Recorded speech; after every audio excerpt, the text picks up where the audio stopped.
E essa é a parte 2 do livro Por que Nós Dormimos, de Matthew Walker. A parte um vai estar aí na descrição. E aí vamos continuar aqui com mais alguns capítulos. Agora vamos falar sobre o sonho, mais especificamente sobre o sonho no sono REM. Quando estamos sonhando, 4 regiões são ativadas. São elas: a visoespaciais, em relação à visão, córtex motor, em relação aos movimentos, hipocampo, que é aquele lá onde que é armazenadas as memórias da vigília do dia a dia, e é também ativada a região responsável pelas emoções. E nesse caso, há uma baixa ativação do córtex frontal, que é responsável pela parte racional do cérebro. Talvez seja por isso que as decisões no sonho não façam lá muito sentido. Então, como é possível ver as regiões que são ativadas, é possível descobrir o tipo de sonho que a pessoa está tendo. Por exemplo, se há uma alta ativação do córtex motor, que gera mais movimento, está acessando mais hipocampo, ou uma parte mais emocional. Só que será que é possível identificar o conteúdo do sonho? Então foi feito um experimento em que esses participantes desse experimento, eles dormiam, e a primeira parte ali do sono, em que já era possível ter um sonho, eles eram acordados, eles tinham sonho, eles eram acordados depois, e descrevia com que sonharam. Isso era tudo mapeado através de um scanner mental. Daí, conforme foi juntando os vários relatos, foi possível começar a associar uma parte do cérebro ativado com um determinado objeto. Por exemplo, se a pessoa sonhasse com um carro, uma determinada área do cérebro era ativada e era possível saber que ela estava sonhando com um carro. Mas não dava para saber o contexto.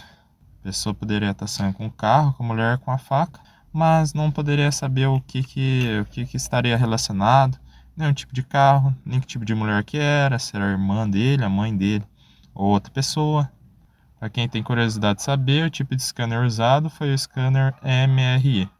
Tá, mas depois que a pessoa teve o sonho, será que tem jeito de interpretar o significado do sonho? Freud acreditava ter a chave para descodificar todos esses acontecimentos nos sonhos. Ou seja, você tinha o sonho e ele sabia o significado daquele sonho. Mas antes de falar se isso está correto ou não, falar um pouquinho sobre a experiência do autor do livro. O autor do livro costumava fazer em suas aulas um teste. Por exemplo, ele pedia para os seus alunos, e para algum deles, contar um sonho que ele teve. E no caso, um desses alunos contou o sonho dele. E ele sonhou que estava em uma mansão, e nessa mansão tinha um corredor com várias portas. E cada porta que ele entrava, acabava chegando no mesmo corredor, do começo. E assim, cada porta que ia entrando, voltava para o mesmo corredor. Até que no final do corredor, ele caiu num buraco bem profundo e acordou.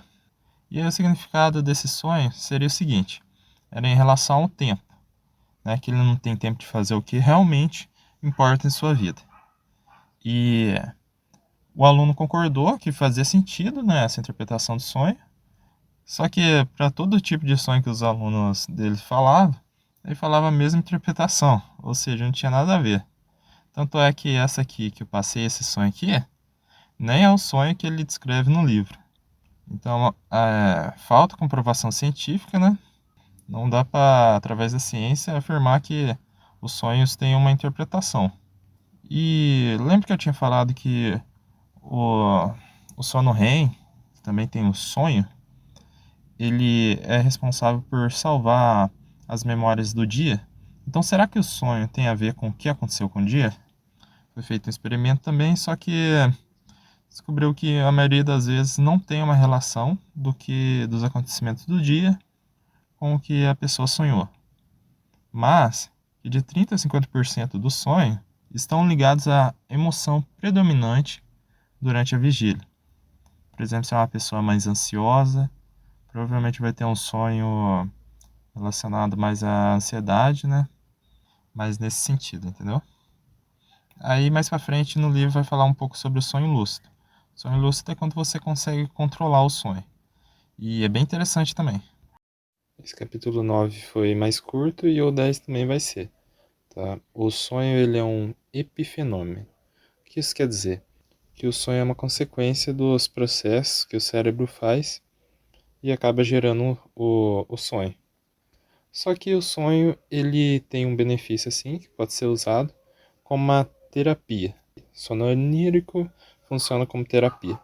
Sono onírico é a mesma coisa que sonho, tá? Então algumas vezes pode parecer como sono onírico. Tá, e como que funcionaria como terapia?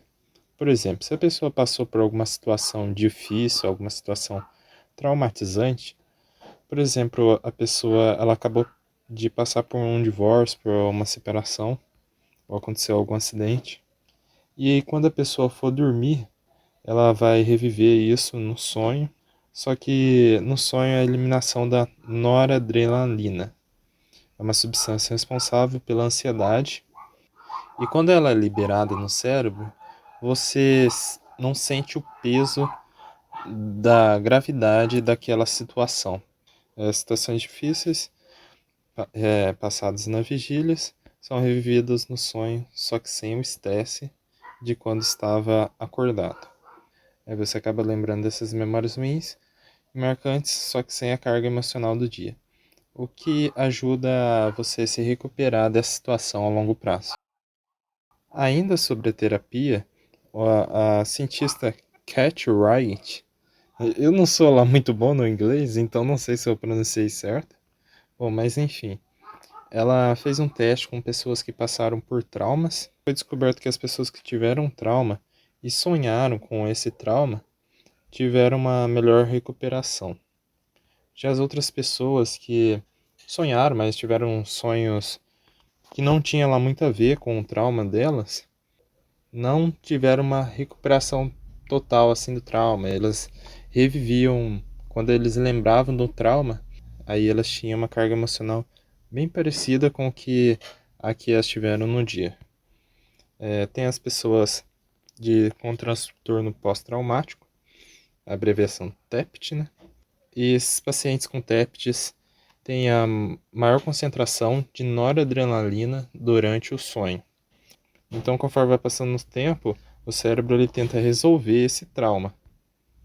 Só que com a alta concentração de noradrenalina, isso acaba sendo difícil. Foi descoberto também que a privação do sonho acaba atrapalhando na nossa identificação das expressões faciais. Então, o nosso cérebro é muito bom em identificar pequenas variações assim do rosto da pessoa. Então, você consegue ver se a pessoa está mentindo, você consegue ver se a pessoa está sendo sincera, se a pessoa está brava, se a pessoa está triste. E a avaliação dessas pessoas acabam tendendo para o medo e para a ameaça. E aqui no capítulo 11, uma das coisas que a gente vai ver é que o sonho está bastante ligado à criatividade. Tá? O criador da tabela periódica tinha feito umas cartinhas assim, com cada elemento, mas foi só depois. Ele até passou algumas noites em claro, até que enfim ele dormiu e magicamente surgiu a resposta na cabeça dele. Alguns outros exemplos por exemplo, na música, por exemplo, Paul McCartney, nas músicas Yesterday e Let It Be, em que a ideia dessas músicas vieram depois do sonho, e também o Rolling Stones, no toque da música Satisfaction, e na obra escrita de Frankenstein. Então, no sono não REM e na vigília, quando estamos acordados, nós procuramos soluções mais realistas. Agora, quando temos o sono REM, a lógica, a racionalidade, as crenças próprias, são tudo trocados pelas coisas ilógicas, onde o cérebro tenta arrumar soluções diferenciadas. E aí que surgem boas ideias. Foi feito um experimento em que um grupo de pessoas tinha que fazer umas contas bem chatinhas e demoradas. E aí um grupo permaneceu acordado e outro grupo dormiu por 8 horas. E 20% desse primeiro grupo descobriu que tinha um atalho para resolver os problemas mais fácil. Agora o grupo que dormiu 8 horas, 60% deles descobriram esse atalho, ou seja, tiveram mais criatividade. O sono REM é responsável por associação entre informações. Ou seja, vou mostrar um exemplo aqui que foi um pouco diferente do livro, mas eu acho que acabou ficando mais legal e dá para entender melhor. Vamos lá. Suponha, informação 1. João é mais forte do que Lucas. Informação 2. Marcos é mais forte que João. Então a pergunta é: quem ganha em uma briga? Marcos ou Lucas? Então só com isso você já descobre que quem ganharia uma luta seria o Marcos. É diferente de um computador, por isso que eu coloquei aqui computador vezes cérebro. O computador não teria a informação de que Marcos é mais forte que Lucas. Mas o cérebro humano tem essa capacidade de fazer essas associações. Tudo bem que agora tem a inteligência artificial, né? Mas daí como o próprio nome diz, né? É uma inteligência artificial. Foi feito um experimento dentro da realidade virtual em que tinha um labirinto e esse labirinto tinha algumas referências. Ou seja, um grupo de pessoas foi para esse labirinto e foi explorando ele. Aí, por exemplo, podia encontrar uma mesa. Ali, mais para frente, encontrou uma árvore. E aí isso acabava ajudando eles a localizar no labirinto. Depois dessa exploração inicial, uma parte do grupo dormiu por 90 minutos e a outra metade assistiu um vídeo. O desempenho de quem assistiu o vídeo, de vez de dormir, piorou. Ou melhor, não melhorou tanto. E aí quem dormiu por 90 minutos, aconteceu algo bem interessante. Quem teve o sonho relacionado ao labirinto, teve 10 vezes mais desempenho no labirinto do que quem sonhou com alguma coisa nada a ver. E isso é bem interessante. E por último aqui vamos falar sobre o grande inventor Thomas Edison. Ele inventou muitas coisas e também foi um empresário. E ele tinha um sono polifásico. Ele dormia durante algum tempo, depois acordava, passava um tempo acordado, depois dormia de novo, então ele tinha vários ciclos de sono menor. Naturalmente, o ser humano ele tem a tendência em dormir mais tempo à noite e dar um pequeno cochilo ali na parte da tarde. Mas o mais interessante é que ele conseguia aproveitar o sonho para ter ideias, para ser mais criativo. E da seguinte forma: ele deitava para dormir com umas bolas de aço na mão assim. E quando ele dormia e relaxava os músculos, a mão dele soltava essas bolas de aço e caía numa bacia de metal, aí fazia um barulhão. Ele acordava e anotava as ideias que ele teve enquanto dormia e enquanto tinha um sonho. E ele fazia isso para acordar logo depois, ou senão depois esse efeito da criatividade iria passar. Então, com que ele acorda ali no meio do sono, quando o cérebro está fazendo todo o processamento ali mais criativo, então ele acorda e ele meio que aproveita ainda de uma parte dessa parte criativa.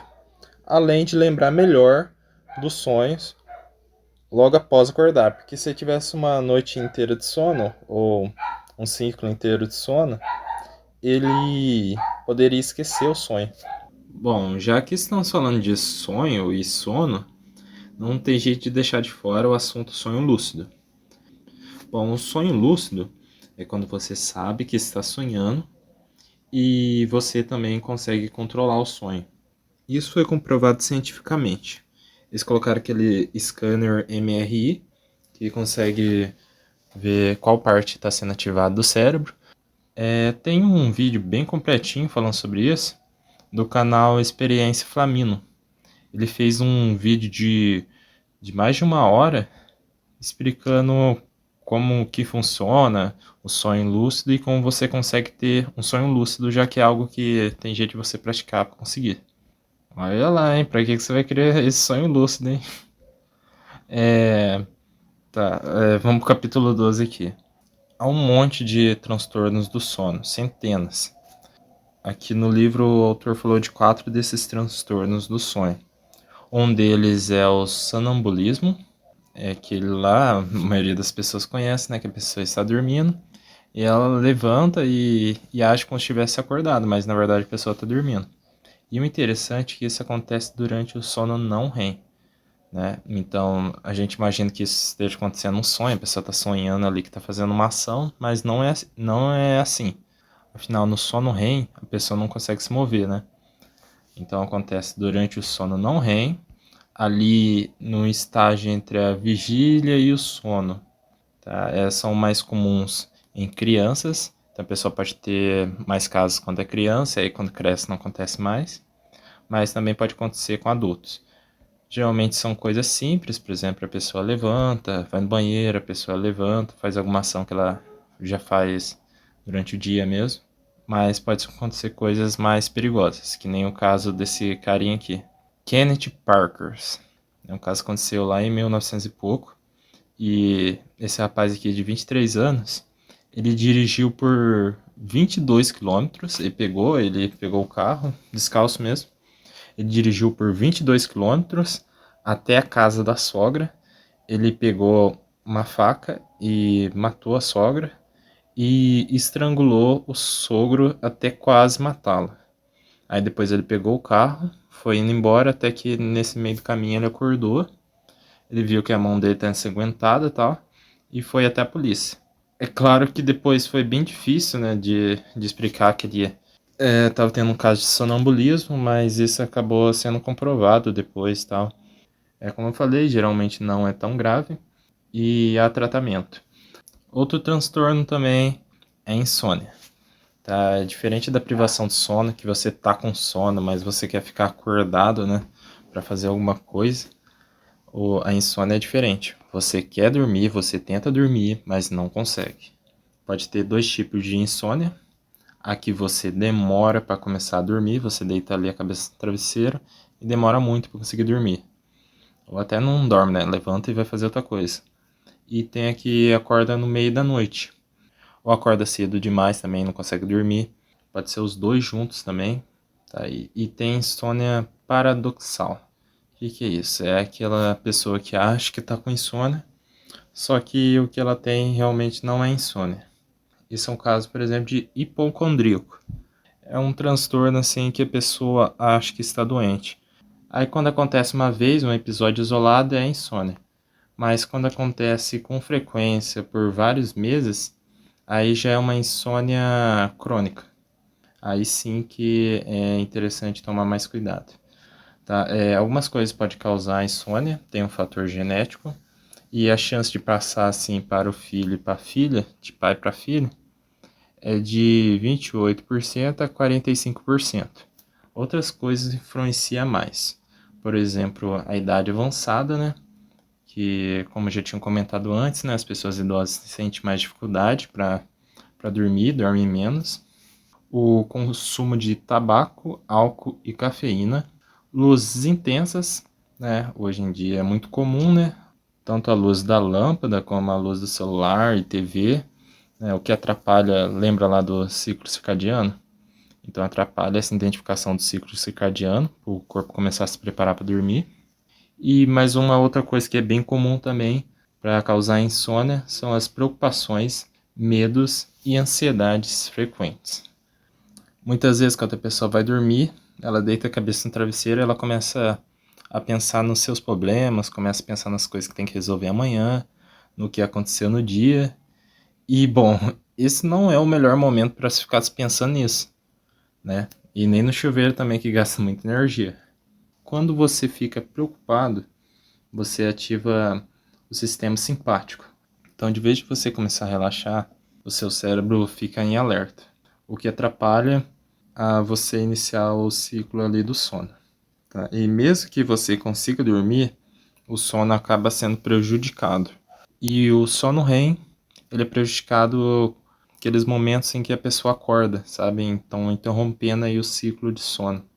O autor do livro não recomenda nenhum medicamento, mas no próximo capítulo vai ser falado sobre um tratamento alternativo. A narcolepsia causa sonolência excessiva durante o dia, mas não é como se você tivesse com sono. Por exemplo, a pessoa está fazendo alguma tarefa e ela acaba dormindo mesmo. Por exemplo, a pessoa pode estar cozinhando e dorme, a pessoa está almoçando e dorme. Surge ali na faixa da adolescência indo para a vida adulta. É a causa paralisia do sono. A paralisia do sono é quando você acorda, mas não consegue se mover e continua como se estivesse dormindo, mas você está consciente, mas não consegue se mover. Isso pode acontecer de vez em quando, 1, 2, 3 vezes na vida? Pode, mas em pessoas que têm narcolepsia, isso acontece com a maior frequência. Um outro sintoma, né, que pode ter é a cataplexia. A cataplexia é um relaxamento muscular repentino. Coloquei uma foto aqui de uma marionete, que é como se fosse uma marionete. Se cortar as cordas ali, ela cai totalmente. Ou seja, é um relaxamento do músculo, você não tem controle sobre os seus músculos. Isso acontece quando a pessoa tem fortes emoções. Por exemplo, se a pessoa ri demais, pode acontecer isso. É uma doença bem triste, mas também ela é bem rara.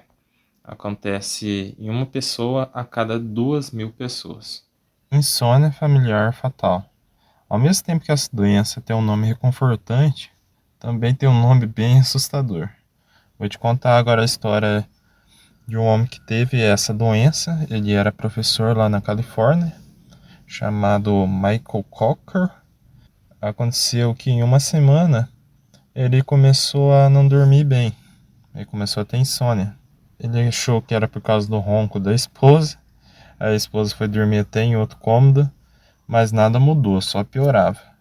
Até que chegou uma hora que ele não conseguiu dormir mais. E, cara, imagina. Ele ficou 6 meses sem dormir antes de morrer.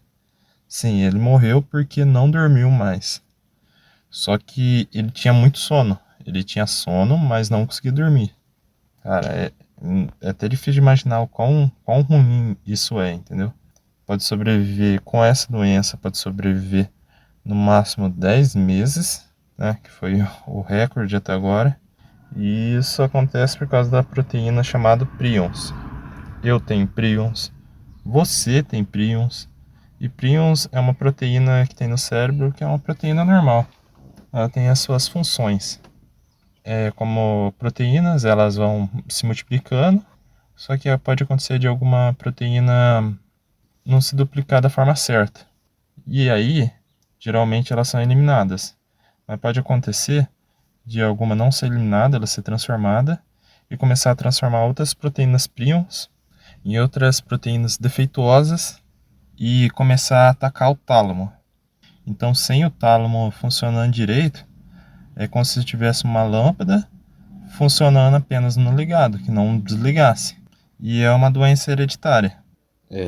Pois é. Mais um medo desbloqueado, hein? E sim, uma pessoa pode realmente morrer de sono. Tá, só que não é o sono que mata ela. Tá, então eles fizeram alguns experimentos com ratos.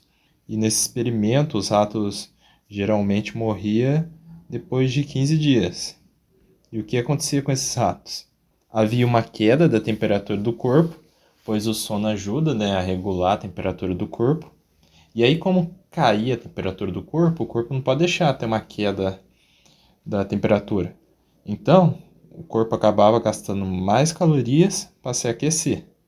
Ou seja, o rato ele perdia bastante caloria e acabava morrendo. Havia também a destruição e a diminuição do tamanho dos órgãos e o enfraquecimento do sistema imune, favorecendo o surgimento de doenças. Aí tem um caso curioso que é de um povo que é da América do Sul. Aí no verão eles dormiam em torno de 6 horas e no inverno eles dormiam em torno de 7 horas. E eles eram caçadores e coletores. Ou seja, dá para dormir menos de 8 horas e ainda assim ser saudável? Não, porque esses povos nativos, eles viviam em média 58 anos. Eles tinham uma vida ativa, eles eram caçadores e coletores de comida. Grande parte do dia deles era gastado procurando comida e comendo, né? Ou seja, tinha alimentação natural. Só que a falta de sono acabava causando um enfraquecimento do sistema imune. Então, se dormir pouco não é uma boa, será que dormir bastante é? Bom, tudo em excesso faz mal. Água em excesso, exercício em excesso sem descanso. Foi descoberto que a partir das 9 horas de sono para cima já começa a ser prejudicial. Nesse capítulo vamos entender por que as pessoas da atualidade não estão conseguindo mais dormir. Pelo menos não a quantidade certa. Tá? Tem algumas coisas que influenciam. Sendo uma delas a luz, a outra a temperatura, a cafeína, o álcool e algo relacionado ao cartão de ponto. Inicialmente, o ser humano não tinha nada de iluminação durante a noite, né? Só de vez em quando a lua ali, mas a lua não clareia tão bem. Então, logo nas primeiras horas de escuridão, a pessoa já dormia. Com a descoberta do fogo, as coisas não mudaram tanto, porque o fogo servia mais para socializar do que para fazer como se fosse uma continuação do dia. Aí depois veio a lamparina, mas com certeza o que teve maior mudança em relação ao sono foi as lâmpadas. E aí essas lâmpadas, elas atrasam a produção de melatonina. Lembra que a melatonina é quem é responsável pelo início do sono? E a produção de melatonina fica atrasada de 2 a 3 horas, então você vai dormir de 2 a 3 horas mais tarde. Sem considerar também que quando você está no celular, na TV, você fica mais distraído, então isso pode até acabar atrasando mais ainda.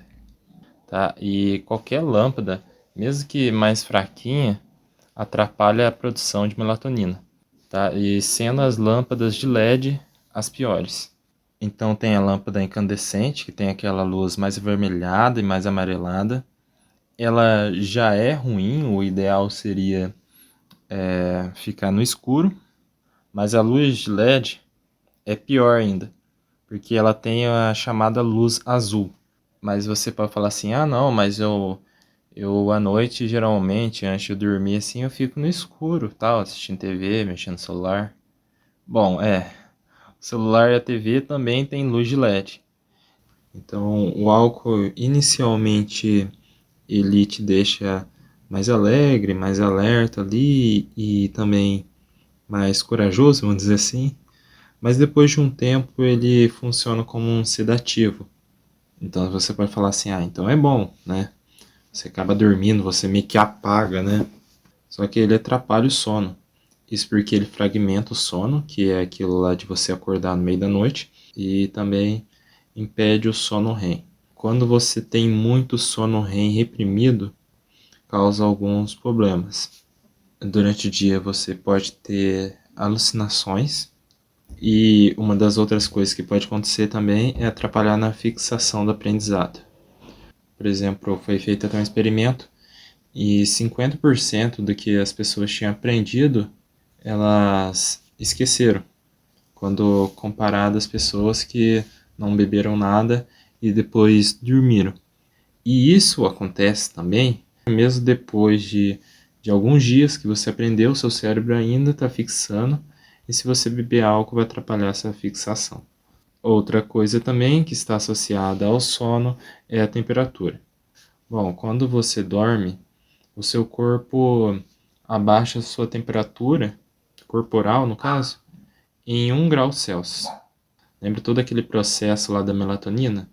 Que vai surgindo no pôr do sol, vai abaixando as luzes, vai ficando mais escuro. E outra coisa que acontece também no pôr do sol, chegando à noite, que é abaixar a temperatura. Então, a baixa da luz e a baixa da temperatura ajuda na produção da melatonina, o que te ajuda a ter sono. Então, é bom que quando você for dormir, abaixe a temperatura, ou do ambiente ou do seu corpo. Bom, algumas dicas aqui. Você pode molhar as mãos ou o rosto antes de dormir, ou você pode usar também roupas frescas. Você pode também deixar descoberto algumas partes que são bem vascularizadas. Por exemplo, mão, pé, rosto, cabeça. Mas não pode exagerar também. Claro, se estiver bem frio, você vai usar coberta normalmente. Mas por isso até que no calor é mais difícil você dormir e descansar. Foi descoberto que a temperatura ideal assim para você dormir, a temperatura ambiente, é 18,3 graus. E mais algumas pessoas podem falar assim: ah, mas eu tomo um banho quente e tal, e isso me ajuda a dormir. Bom, realmente, você toma um banho, ali na hora tá quente, mas depois que você termina de tomar o banho e você seca, o seu corpo abaixa a temperatura. Lá na Revolução Industrial, surgiu os primeiros alarmes, os primeiros despertador. Conforme foi passando o tempo, isso aí foi mudando, né? Agora nós mesmos temos nossos próprios alarmes. E toda vez que ativa esse alarme, é ativado dentro da gente aquele sistema de luta e fuga. E também há uma aceleração do coração. O autor do livro ele tem vários tipos de despertadores, aí tem uma coleção. E nesse despertador você coloca lá o seu dinheiro e ele toca o alarme e você tem que ir lá rapidamente desligar, senão ele vai começar a destruir o seu dinheiro. Tá? E vale lembrar também que tem nos despertadores o sistema Soneca, que é aquilo lá que você acordou e você coloca lá mais 5 minutinhos lá e 5 minutos depois ele toca de novo. E de novo vai lá ativar o sistema luta-fuga e acelerar o seu coração. A cafeína eu acho que não preciso dizer muito sobre ela, né? Eu já disse em outros capítulos, mas basicamente à noite não é bom você tomar cafeína, porque ela te deixa desperto, tá? Agora, para quem tem insônia, não consegue dormir, vamos fazer aqui alguma comparação entre os comprimidos e uma terapia, né? Que tem para as pessoas com insônias. Os remédios, eles são sedativos e não induzem sono naturalmente. Ou seja, o que os remédios fazem é te apagar. Até tem o sono REM, o sono não REM, mas eles não são tão profundos, tá? Alguns remédios podem ter alguns efeitos colaterais também, como esquecimento, atordoamento também, insônia rebote, que é aquilo que você toma um remédio, você dorme, mas durante o dia você pode ter sono. E quando você para de tomar esse remédio, da abstinência, há uma perda também de memórias já fixadas no cérebro. Além disso, foi feito também um experimento que demonstrou que eles não são tão eficientes. Então, vou sugerir aqui algum tratamento alternativo, sem o uso de remédio. Para as pessoas que têm insônia, tem um tratamento, tem um tratamento chamado TCCI. E alguma dessas práticas, desses tratamentos, eu descrevi aqui nesse tópico bem grande. Eu vou descrever ele bem, porque eu acho que realmente é importante. Inclui nesse tratamento redução da cafeína, reduzir o álcool, principalmente antes de dormir, evitar telas à noite por causa da luz azul, controle da temperatura do quarto, também já descrito, que é a temperatura mais baixa, controlar o horário do começo do sono e o fim do sono. Isso até no final de semana. Porque quando você começa a dormir no horário e acordar no horário, você cria um hábito, o que ajuda a você dormir no horário certo e não ter insônia, tá? E outra coisa também é deitar na cama apenas quando for dormir, e aí seu cérebro vai associar que, bom, você deitou ali na cama, então você vai dormir.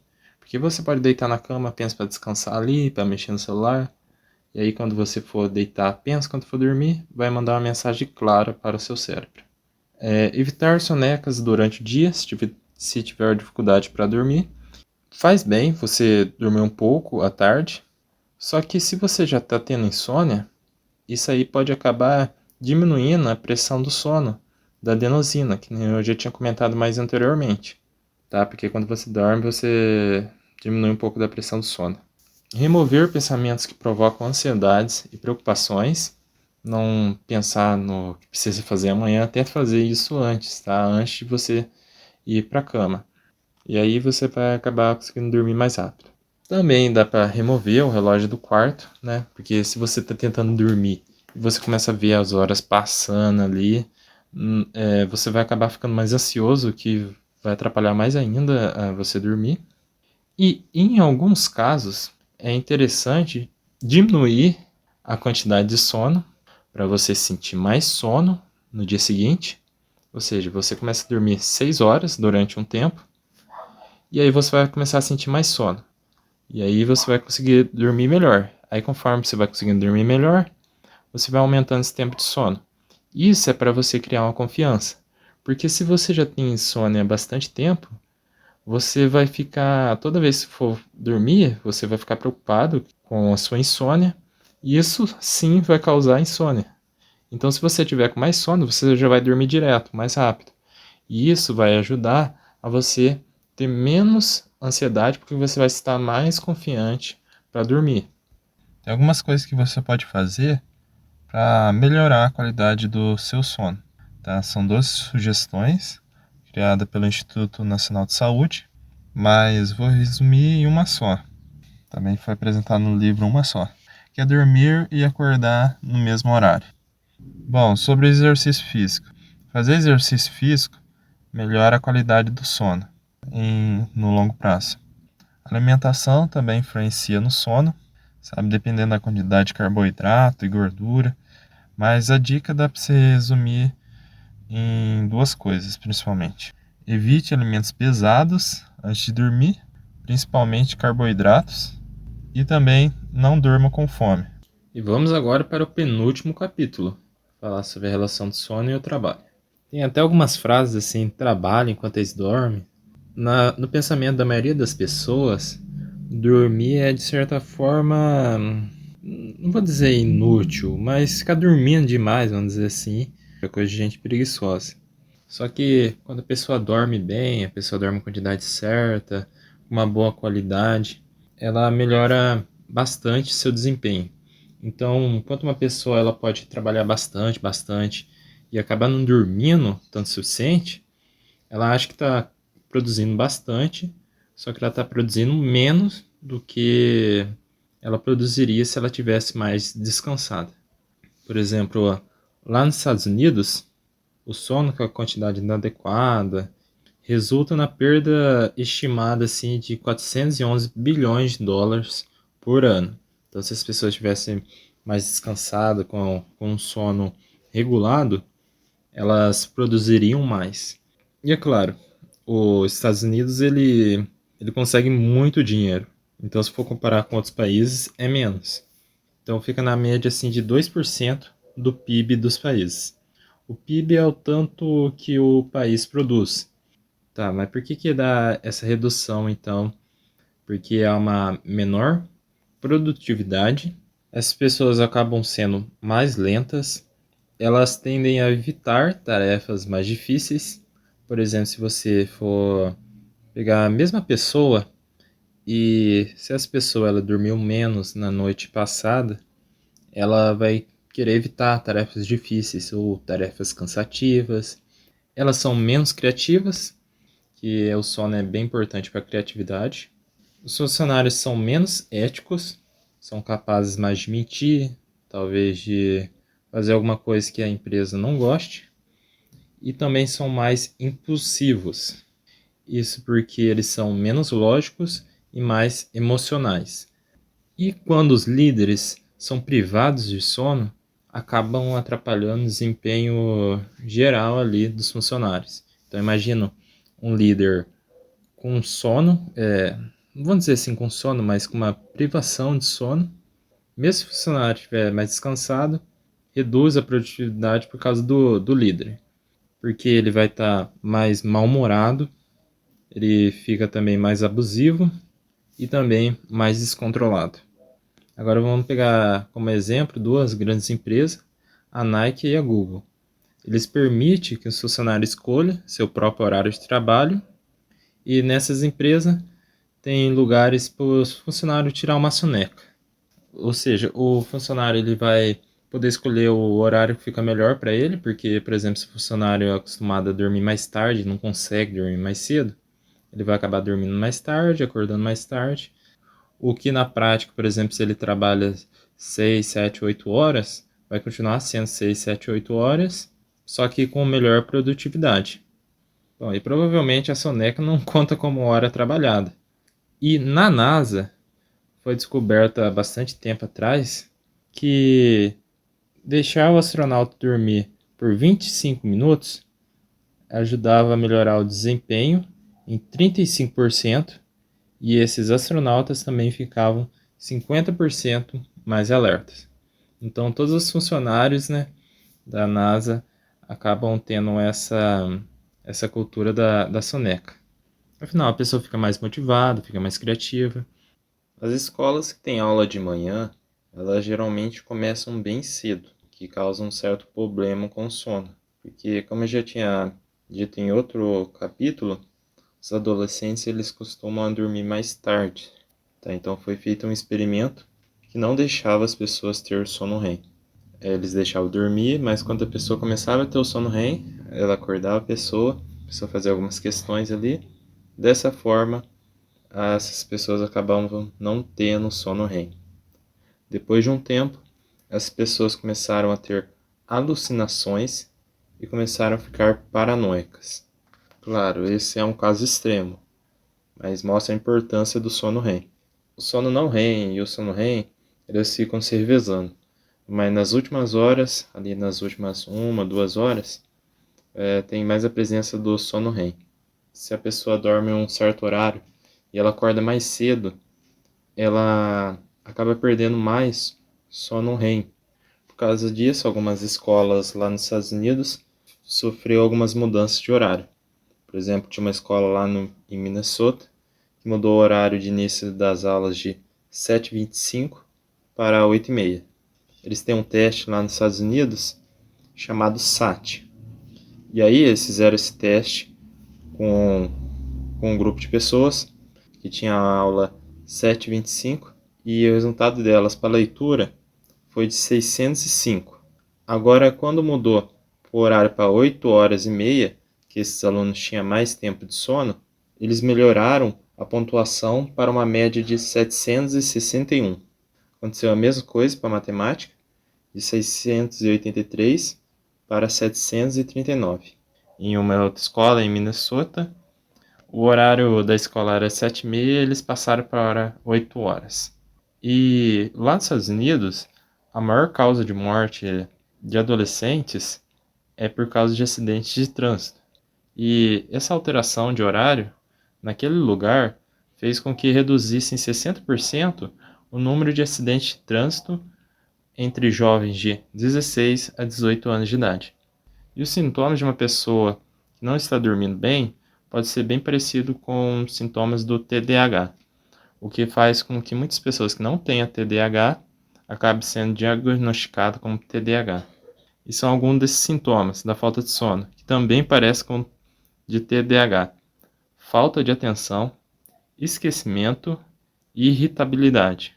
Então, o aluno que devia ir para a escola para aprender, ele acaba aprendendo menos. Então, isso seria bom tentar incentivar nas escolas ou tentar fazer com que as escolas adotassem um horário mais tarde para iniciar. Mesmo que isso resultasse em acabar mais tarde também. A privação de sono em médicos. Bom, estudantes de medicina, muitas vezes eles fazem residência. Aqui no caso, estão falando de estudantes dos Estados Unidos. E essa residência é aula prática ali, por exemplo, no consultório, ali no caso cirurgião fazendo cirurgia. E esse tempo de estudo de residência pode ser bem demorado. Tem pessoas que podem passar até 30 horas em residência. O problema é que isso gera bastante erros, né? Erros em receitar quantidades a mais de remédio, erros cirúrgicos. Aqui está um outro exemplo de tragédia causada pela privação de sono, que foi o acidente em Chernobyl. Os operadores dessa usina nuclear, eles enfrentavam turnos exaustivos e privações de sono. Então isso acaba atrapalhando na hora das tomadas de decisões, somente em um lugar tão importante. Vamos agora para o último capítulo. Bom, o autor propôs algumas ideias para resolver esse problema de privação de sono. Algumas ideias são mais futuristas, por exemplo, termostatos que regulam a temperatura ideal para cada pessoa, sabe, no cômodo em que ela está.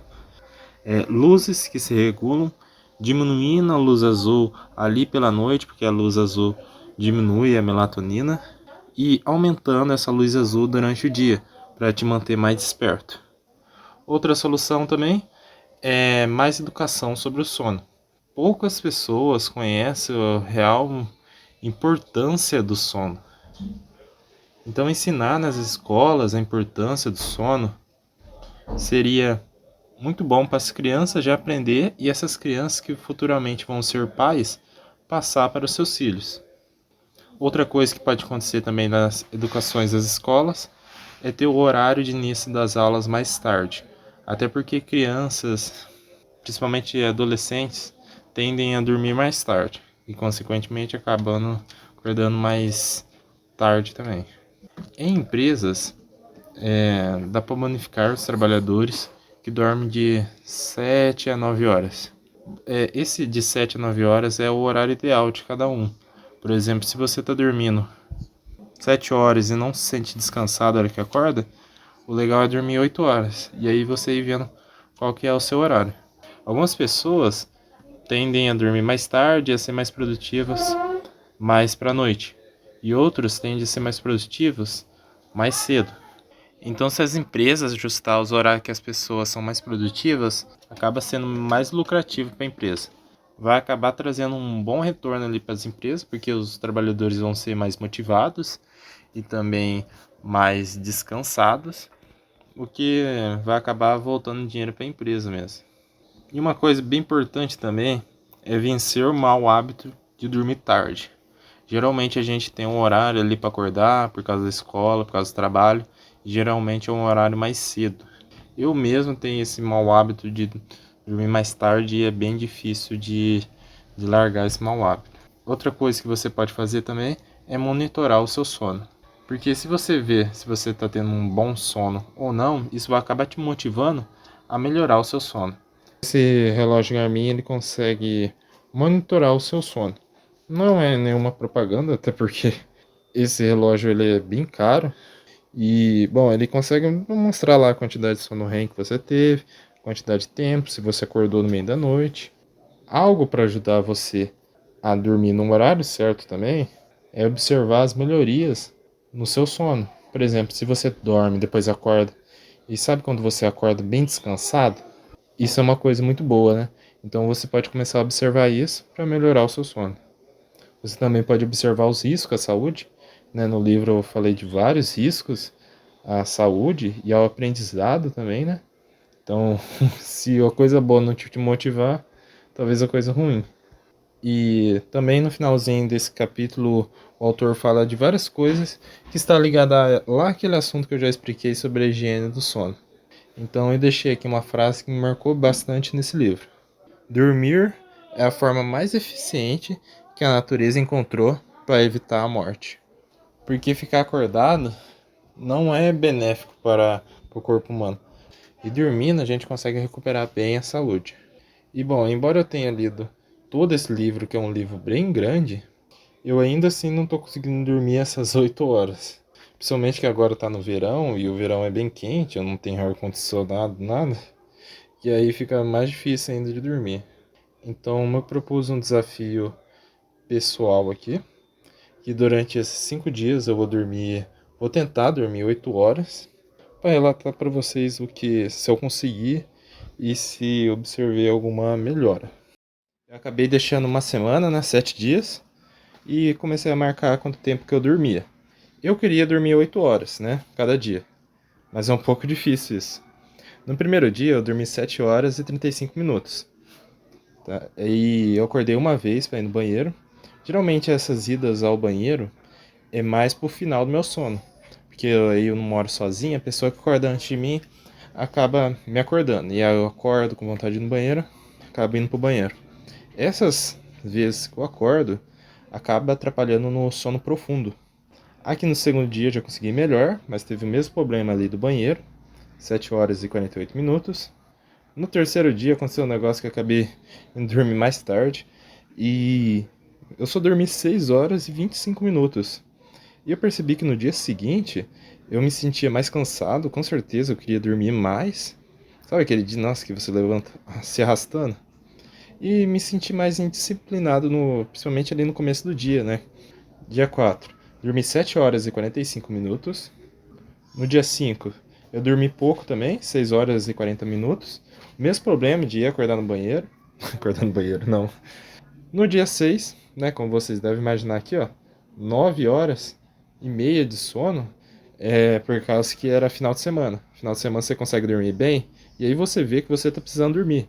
Porque se eu já tivesse reposto o sono, eu provavelmente dormiria lá umas 8 horas, 8 horas e 20, 8 horas e meia, mas eu consegui dormir 9 horas e meia, sendo que eu dormi 9 horas, fui no banheiro e dormi mais meia hora. E o último dia, em vez de dormir bem, dormir certo, não, dormi 6 horas e 20. Eu fiz uma média aqui dos horários, então em média, se eu for juntar aqui e dividir por 7, eu dormi 7 horas e 43 minutos por dia. Só que o certo não é se fazer assim. Porque, por exemplo, esse dia aqui que eu dormi 6 horas e 25, o que eu aprendi ali no dia não foi tão bem fixado. No dia seguinte, com certeza, fui prejudicado por essa falta de sono. Então não adianta ter dormido 9 horas e meia, é claro que ajuda, mas não recupera totalmente. Eu considerei aqui, de vez de ter dormido 9 horas e meia, 8 horas, para ter uma ideia de quanto seria a média. Aí a média baixaria para 7 horas e 21 minutos. Bom, eu aconselho vocês a fazerem isso com vocês, para vocês verem se vocês estão tendo uma boa qualidade de sono. Para vocês terem uma ideia ali do que acontece quando você dorme menos, se você está dormindo menos do que você acha que deveria dormir. E foi isso, pessoal. Terminei esse livro, eu sei que ficou um resumo bem grande, mas é que esse livro também é bem grande. Então, se você quer ver mais detalhado todos esses assuntos e ainda mais algumas coisas que acabei não colocando nesse resumo, eu aconselho vocês a comprarem um livro e eu vou deixar ele aqui na descrição caso você queira comprar. Se você gostou desse vídeo, e caraca, se você assistiu até aqui, porque ele é bem grande, considere se inscrever no canal e também deixar o seu like. Até o próximo livro.